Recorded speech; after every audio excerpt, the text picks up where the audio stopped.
सोलापूरच्या बार्शी तालुक्यातील सासूर गावात माजी उपसरपंचानं स्वतःवर गोळी झाडून आत्महत्या केल्याची घटना घडली होती। गोविंद बर्गे असं त्यांचं नाव होतं।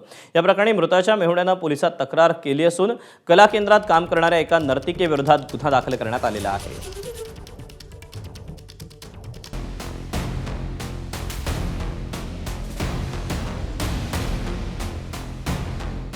लावणी नर्तकी पूजा गायकवाडच्या दिलखेचक अदा।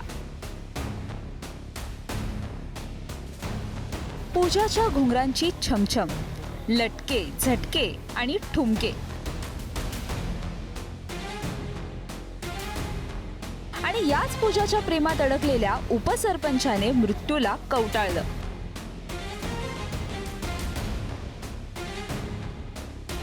सोलापूर जिल्ह्यातील बार्शी तालुक्यातल्या सासूर गावातली ही धक्कादायक घटना। बीडच्या गेवराई तालुक्यातल्या लुखामसाला गावचा उपसरपंच गोविंद बर्गे याने स्वतःवर गोळ्या झाडून घेत आत्महत्या केली। या प्रकरणी नर्तिका पूजा गायकवाडवर गुन्हा दाखल झालाय। 2024 मध्ये गोविंदची पूजा गायकवाडशी ओळख झाली। या ओळखीचा फायदा घेत गोविंदने तिच्याशी प्रेमसंबंध ठेवले।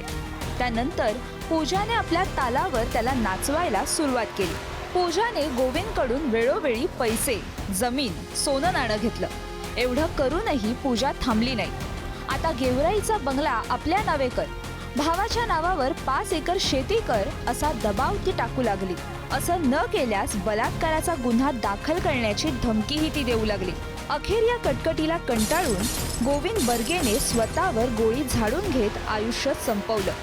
पोलिसांनी तिच्यावर गुन्हा दाखल केलाय। कुणीतरी त्याला मारून तिथं ती रिव्हॉल्वर टाकून देऊन निघून जाणे, कारण तिथं गाडी लॉक असणं, गाडीतले बॅटरी डिस्चार्ज होणं, म्हणजे या सर्व घडून आणलेल्या गोष्टीत की ह्या असं लक्ष द्यायला पाहिजे की हे सुसाईड आहे, परंतु तसला काही प्रकार नाही आहे। आमचा माणसाचा घातपात झालेला आहे आणि आमची पोलीस प्रशासनाला विनंती आहे, पोलीस प्रशासनाने आम्हाला आत्तापर्यंत सहकार्य केलं। यापुढेही जो कोण आरोपी आहे त्याला कठोरात कठोर शिक्षा व्हावी असा तपास त्यांनी करावा। सदर गुन्ह्यामध्ये महिला आरोपी असून तिने त्या इसमास 1.5 वर्षापासून प्रेमसंबंध निर्माण केले होते। त्यातूनच त्याच्याकडून बरेच पैसे वगैरे घेतले होते। सोबतच आणखी जमीन स्वतःच्या नावावर करून देण्यासाठी, बंगला नावावर करून देण्यासाठी तगादा लावत होती आणि हे जमीन नावावर करून नाही दिली तर मी आणखी बलात्काराचा गुन्हा दाखल करेल, जी बदनामी करेल अशीही नातेवाईकांनी तक्रार दिली आहे। त्या अनुषंगाने त्या महिलेवर गुन्हा दाखल करण्यात आला आहे। सोलापूर जिल्ह्यामध्ये ही संपूर्ण घटना घडलेली आहे आणि या ठिकाणी जी एक नर्तिका होती तिच्याच माध्यमातून या उपसरपंचाला ब्लॅकमेल जे आहे ते केलं जात असल्याचं सांगितलं जात होतं आणि नर्तिकेच्या माध्यमातून याच घराची मागणी जी आहे ती केली जात होती।